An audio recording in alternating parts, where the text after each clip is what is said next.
నమస్తే. సరస్వతి ఇన్ఫర్మేషన్ ఛానల్కు స్వాగతం, సుస్వాగతం. వెంకటేశ్వర ఈ పేరు పరిచయం లేని వాళ్ళు ప్రపంచంలో ఉండరు.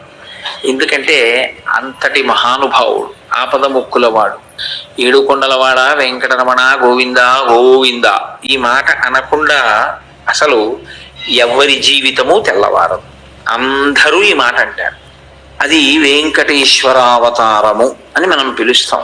అవతారము అన్న మాట సరిగ్గా అర్థమైతే ఏ స్వామివారి తత్వం అయినా మనకి బాగా అర్థమయ్యేటటువంటి అవకాశం ఉంటుంది. అవతారము అన్న మాట మనం తరచుగా వాడుతుంటాం. రామావతారం, కృష్ణావతారం, పరశురామావతారం, వామనావతారం, ఇలా ఆ మూర్తి ఏ పేరు చేత పిలవబడింది అన్నది చెప్పి చివర అవతారము అని ఒక మాట వాడతాం. అవతారం అనగా ఏమి అంటే తార, ఈ మాట మీరు వినుంటారు. తార, తారాస్థితి అని, తారాస్థితిలో పాడుతున్నారండి అంటారు.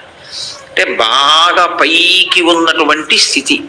అది ఎంత పైకి అంటే అంత పైకి ఉన్న కారణం చేత మీ మాంసనేత్రముల చేత మీకు దర్శనము కానటువంటి స్థితి, మీకు అనుభవైక వీజ్యము కానటువంటి స్థితి, మీరు అర్చన చెయ్యడం సాధ్యం కానటువంటి స్థితి, మీరు కేవలము ధ్యానమునందు మాత్రమే దర్శించగలిగినటువంటి స్థితి, అది తారాస్థితి అంటారు. అంటే బాగా పైన ఉన్నటువంటి స్థితి.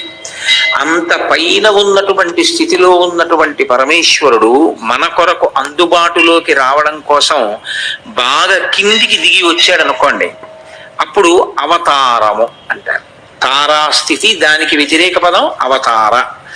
అంటే అసలు కన్నులతో చూడడానికి వీలు లేనటువంటి పరమాత్మ యొక్క స్వరూపం ఈ మాంసనేత్రములకు గోచరమవుతుంది. అది ఎంత చిన్న పిల్లవాడు కానివ్వండి, ఎంత అమాయకుడు కానివ్వండి, జానపదులే కానివ్వండి, ఎవరైనా ఆయన యొక్క రూపాన్ని దర్శనం చేసి తరించవచ్చు, ఆయనని చేతులతో స్పృశించవచ్చు. అంటే ఆ అధికారము కలిగినటువంటి వారు. ఆయన మెడలో ఒక పుష్పమాల వేస్తుండగా చూడవచ్చు, ఆయనకి అర్చన జరుగుతుండగా మనం దర్శనం చెయ్యవచ్చు. ఈ స్థితికి ఈశ్వరుడు కిందకి దిగి వస్తే దాన్ని అవతారము అని పిలుస్తారు.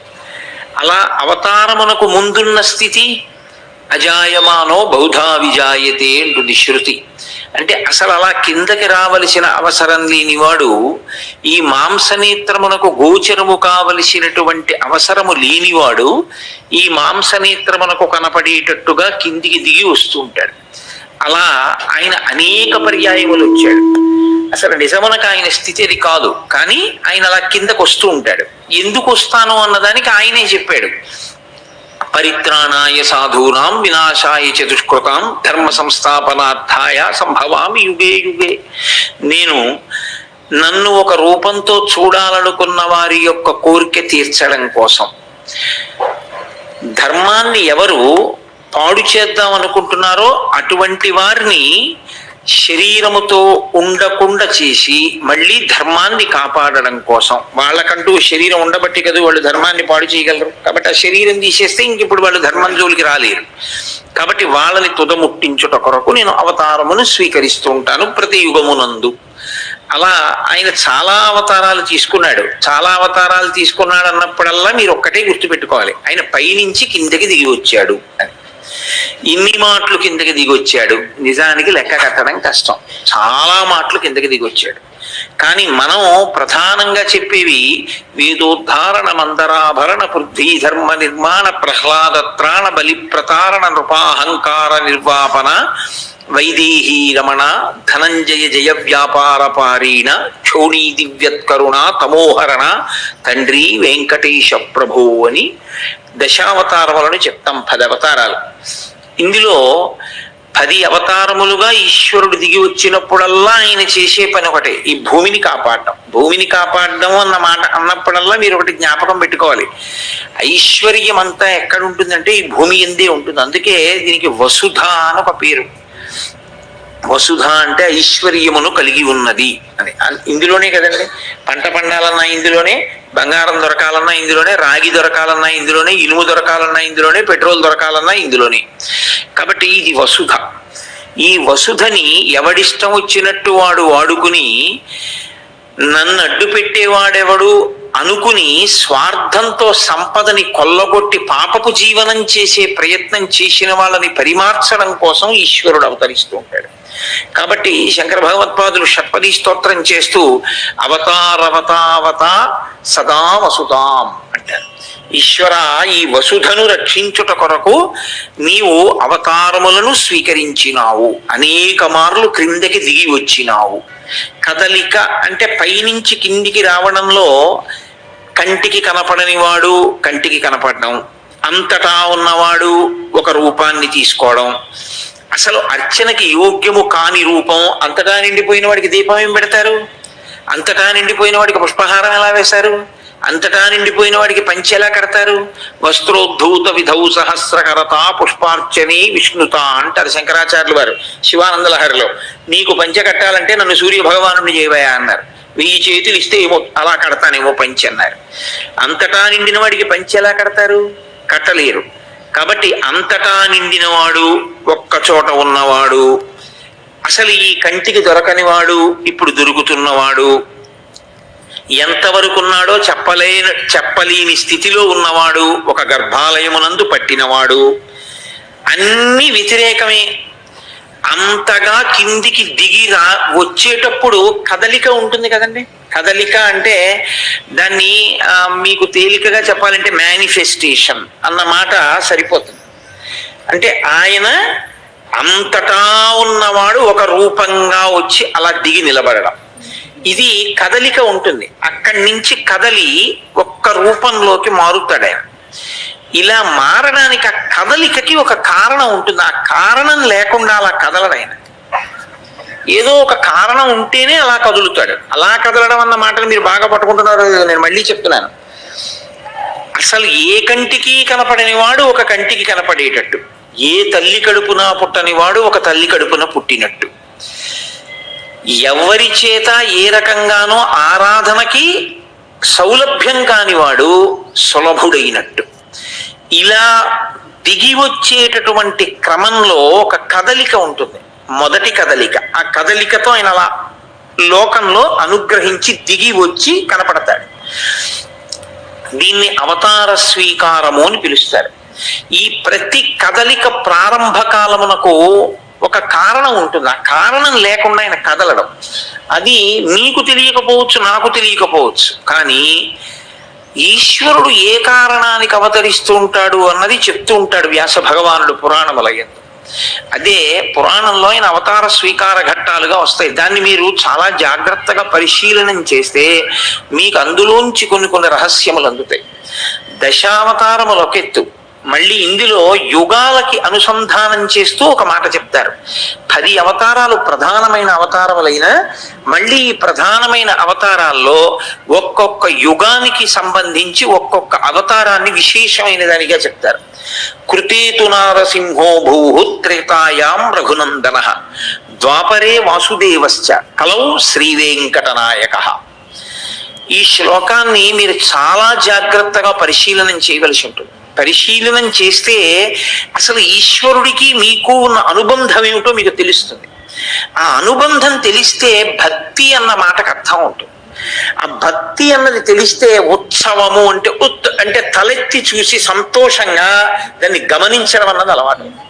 అసలు ఈ భావన లేదనుకోండి, అసలు లోపల అటువంటి తంత్రులు అల్లుకోలేదనుకోండి, అది యాంత్రికంగా ఉంటుంది. అది చేసే పని దాని యందు మనసు మగ్నమై చేయడం అన్నది కుదరదు.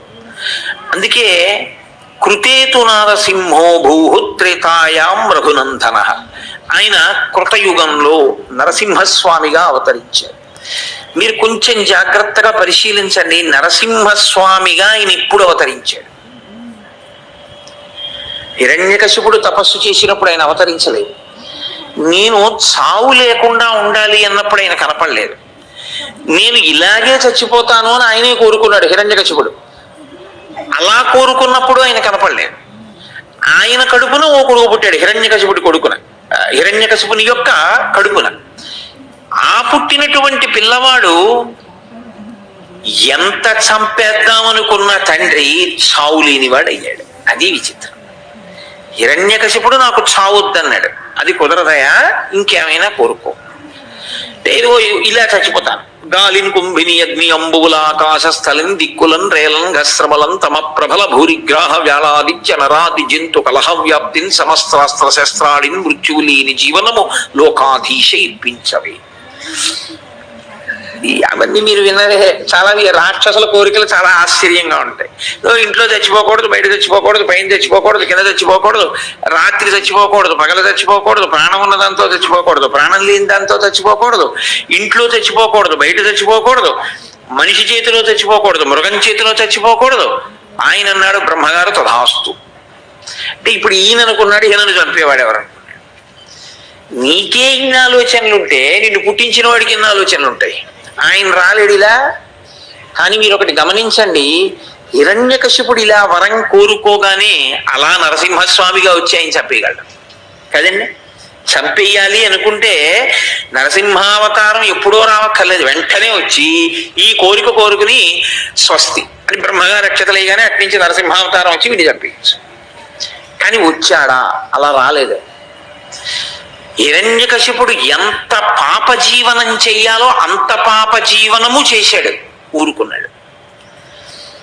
పరమభక్తుడైనటువంటి తన కడుపున పుట్టినటువంటి కొడుకు మీద పగ పెంచుకున్నాడు. పగ పెంచుకుని ఆ పిల్లవాడిని చంపేస్తానన్నాడు. ఒక్కటే కారణం, శ్రీమన్నారాయణుడికి నమస్కరిస్తున్నాడు, చంపేస్తాను. ఇప్పుడు చంపేయడానికి లోకంలో ఎన్ని సాధనములు ఉంటాయని అనుకుంటామో అన్ని సాధనములను ప్రయోగించాడు. విషం పెట్టాడు, ఏనుగులతో తొక్కించాడు, పర్వతాల మీద కిందికి దోశాడు, అగ్నిగుండాల్లో పడేశాడు, పావులతో కరిపించాడు, గదలతో మోదించాడు, శూలాలతో పొడిపించాడు. ఈ పిల్లవాడు చావలేదు.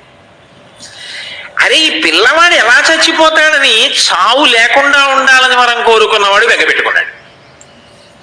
అది విచిత్రం. ఎలా బ్రతుకుతున్నాడు ఆ పిల్లాడు? భక్తితో బ్రతుకుతున్నాడు. భక్తితో బ్రతికిన కారణం చేత చావు రాలేదు. భక్తితో బ్రతికినప్పుడు అన్న మాటని మీరు ఒకటి అర్థం చేసుకోవాలి చాలా జాగ్రత్తగా. భక్తితో అంటే ఊరికే తులసి దళాలతో పూజ చేయడం, లేకపోతే ఈశ్వరుడికి సేవలు అనడం, పూజా మందిరంలో కూర్చుని పూజ చేస్తూ ఉండడం, స్తోత్రాలు చదువుతూ ఉండడం కాదు భక్తి అన్న మాటకు అర్థం. విస్తృత పరిధిలో భక్తి అన్న మాటకు అర్థం ఏమిటో తెలుసా అండి? ఈశ్వరుడు ఎలా బ్రతకమన్నాడో అలా బ్రతకడం, అదే భక్తి అన్న మాటకు అర్థం. రోజు రాత్రి తండ్రి గారు పడుకున్నప్పుడు తండ్రి గారి కాళ్ళు పట్టి ఉదయం నిద్ర లేచిన దగ్గర నుంచి తండ్రి గారికి అప్రతిష్ట తెచ్చే పనులు చేసిన వాడు చిన్న కొడుకు. రోజు తండ్రి గారికి రాత్రి కాళ్ళు కూడా పట్టకపోయినా, నాన్నగారండి మంచినీళ్ళు తాగుతారా అని ఒక గ్లాసులు మంచినీళ్ళు ఇచ్చి నాన్నగారి పేరు ప్రఖ్యాతుల్ని దృష్టిలో పెట్టుకుని తండ్రి గారి గౌరవం ఇనుమడించేటట్టుగా బ్రతికినటువంటి వాడు పెద్ద కొడుకు. తండ్రికి ఎవరి మీద ప్రేమ ఉంటుంది? ఎవరి మీద సంతోషం ఉంటుంది? తన కాళ్ళు పడుతున్నాడు, తనకి కుర్చీ వేస్తున్నాడని రెండో వాడిని ప్రేమిస్తాడా? చిచి, వీడు బయటికి వెళ్ళి వీడు ప్రవర్తించే ప్రవర్తనకి నైను సంపాదించుకున్న పేరు ప్రఖ్యాతులు పోతున్నాయి అని బాధపడతాడు. తన కాళ్ళు పట్టకపోయినా తనకి నిరంతరం వచ్చి కూర్చుని ఆయనకి సేవలు చేయకపోయినా తండ్రి ఎలా బ్రతకమన్నాడో అలా బ్రతికేటటువంటి కొడుకుని చూసి ఆయన వల్ల తనకి పేరు వస్తే, ప్రఖ్యాతి వస్తే దానికి తండ్రి సంతోషిస్తాడు. భక్తి అన్న మాటకు అర్థం ఈశ్వరుని చేత మనకు అందియబడినటువంటి వేదము మనని ఎలా బ్రతకమందో అలా బ్రతకడమే భక్తి. తప్ప మీరు ఎలా చేద్దాం అనుకుంటున్నారో అలా చేసేసి ఈశ్వరుడికి 2 అగరత్తుల దగ్గర 8 అగరత్తులు, 2 పువ్వుల దగ్గర 20 పువ్వులు, 3 పళ్ళు పెట్టవలసిన చోట 30 పళ్ళు నైవేద్యం పెట్టడం భక్తి కాదు. ఈశ్వరుడు ఎలా జీవించమని చెప్పాడో అలా జీవించడం భక్తి. ప్రహ్లాదుడు అలా జీవించాడు, హిరణ్యకశిపుడు అలా జీవించలేదు. అందుకే ఆయన తపస్సు ఆయన్ని రక్షించదు. ఈయన ఏ తపస్సు చెయ్యక్కర్లేదు, ఈయన భక్తి ఇన్ని కాపాడుతుంది. ఈ భక్తి అన్న మాటకి ఈశ్వరుడు ఎక్కడ లొంగిపోతాడో అప్పుడు ఆయన ఒక రూపాన్ని తీసుకొని వస్తాడు. దాని ప్రధాన ప్రయోజనం హిరణ్యకశిపుడిని సంహరించడం కాదు. ఆయన ఎలా వస్తే హిరణ్యకశిపుడు చచ్చిపోతాడో ఆయన వరం కోరినప్పుడే ఈశ్వరుడికి తెలుసు. పగలు కాదు, రాత్రి కాదు, అసుర సంధ్య వేళ, ఇంట్లో కాదు, బయట కాదు, గడప మీద, పైన కాదు, కింద కాదు, తన తొడల మీద, నరుడు కాదు, మృగం కాదు, నరసింహావతారం. బతికున్నవి కాదు, మరణించినవి కావు, పెరుగుతూ ఉంటాయి, బతికున్నాయి, కోసేస్తే బాధ లేదు, గోళ్ళు. కాబట్టి ఇలా చచ్చిపోతాడు అని ఆయన అడిగిన వరంలో ఉంది సమాధానం. ఇది తెలుసుకోలేనంత అమాయకుడు శ్రీ మహావిష్ణువు కారు. ఆయనకి తెలుసు ఇలా చంపేయించాలి. కానీ అలా ఆయన ఇప్పుడు మారాడు. అది అవతారం అంటే. అది మీరు పట్టుకోవలసి ఉంటుంది. ఇది మీరు పట్టుకోగలిగితే మీ భక్తి వృద్ధిలోకి వస్తుంది. అది పట్టుకోలేకపోతే ఆ భక్తి ఒక స్థాయిలో నిలబడిపోతుంది అంతే. ఎప్పుడు కదిలేడు అసలు శ్రీ మహావిష్ణువు అంతటా వ్యాపించిన వాడు ఎప్పుడు నరసింహుడిగా మారిపోయాడు? అలా మారి వచ్చింది ఎప్పుడు వచ్చాడు?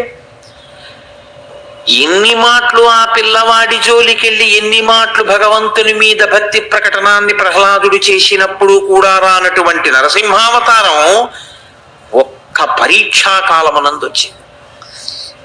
హిరణ్యకశిపుడు ఒక ప్రశ్న వేశాడు ప్రహ్లాదుణ్ణి. వజ్జలు నేర్పని ఈమది మజ్జాతుడవైన నీకు మరి ఎవ్వరిచే నుజ్జానమయ్య బాలక తజ్జనులం పేరుకొనుము తగ నామ్రోలం అన్నాడు. నీకిది గురువులు చెప్పలేదు.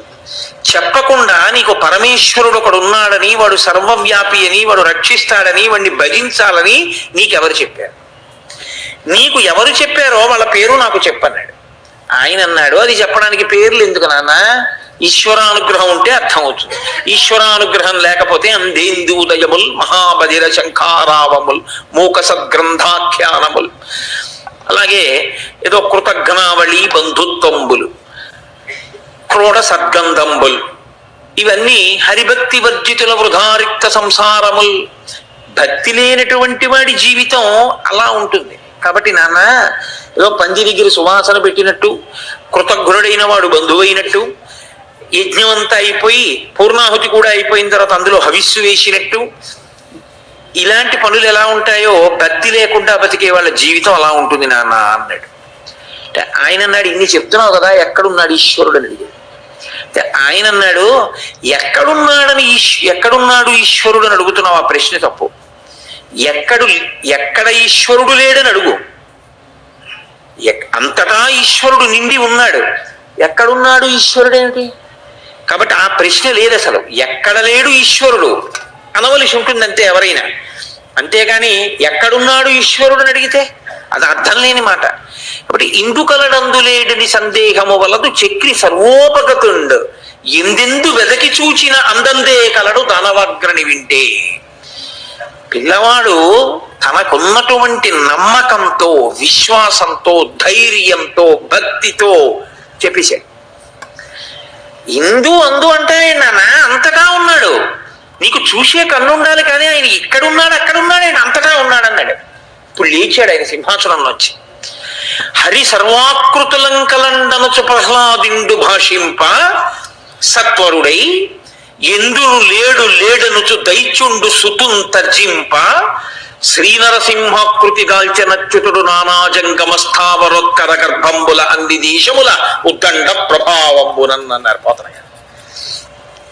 పిల్లాడంటున్నాడు అంతటా ఉన్నాడన్నాడు. అనగానే నిచ్చాడు. వీడిప్పుడు దొరికాడు. అంతటా ఉన్నాడన్నాడుగా. అంతటా ఉన్నాడన్నప్పుడు అంతటా ఉన్నాడంటూ ఇందులో ఉన్నాడా అన్న చూపుడు వేలి తిప్పి ఆపితే నేను ఎక్కడ ఆపానో అక్కడ నాకు ఈశ్వరుణ్ణి చూపించాలి. అక్కడ సాకారం అవ్వాలి. ఇప్పుడు ఈశ్వరుడు పాల నిండా ఉన్నటువంటి నెయ్యి బాగా చిలికి వెన్న తీసి తోడు పెట్టి ఆ వెన్న తీసి దాన్ని అగ్నిహోత్రం మీద కరిగిస్తే నెయ్యిగా మారి కనపడినట్టు అంతటా నిండినటువంటి ఈశ్వరుడు ఒక రూపాన్ని దాల్చాలి, కదలాలి. ఇప్పుడు ఇది కదలికంటే అవతారం అన్న మాటకు అర్థం అది. ఆయనకి తెలుసు నరసింహావతారంగా రావాలి. ఎందుకు రావాలి? హిరణ్యకశిపుడిని చంపడానికి. కనపడడం అంటూ జరిగితే హిరణ్యకశిపుడు ఉండడు. కనపడడం అంటూ జరిగితే హిరణ్యకశిపుడు లేడనుకుంటున్న వాడికి కనపడాలి. అసలు కనపడడం అంటూ జరగడం అన్నది ప్రహ్లాదుడి విషయంలో ఉన్నది. ఎందుకంటే ఆయనకి ఎప్పుడు కనపడుతున్నాడు అంతటా. కాబట్టి ఇప్పుడు ఆ వేలు ఎక్కడ పెడతాడో హిరణ్యకశిపుడు కదిలాడు. ఆయన వెంటనే ఎలా కదిలాడో తెలుసా అండి? అది భాగవతంలో గొప్ప ఘట్టం. నానాజంగమ స్థావరోత్కర గర్భంబుల అన్ని దేశములను దండ ప్రభావంబునన్. ఇది అది అని లేదు. ఈ విశ్వమంతటా ఒక పెద్ద నారసింహము నిండిపోయింది. అంతటా స్తంభాలలో, నేలలో, గాలిలో, ధూళిలో, అన్ని చోట్ల ఈ బ్రహ్మాండమే ఒక పెద్ద నారసింహము. ఇప్పుడు హిరణ్యకశిపుడి వేలెక్కడ ఆగుతుందో అక్కడి నుంచి బయటకు వస్తాడు. కాబట్టి అంతటా నిండిన వాడు నరసింహుడిగా మారిన క్షణం ఉందే, అది అవతారము. ఇది ప్రకటనం అంటారు. ఇప్పుడు కనబడతాడు మాంసనేత్రానికి. ఎప్పుడు కనబడ్డాడు? ఇందులో ఉన్నాడా అన్నాడు. అనుమానమా అన్నాడు ప్రహ్లాదుడు. అంతే, గద పెట్టి ఒక్క దెబ్బ కొట్టాడు. ఎందుకని?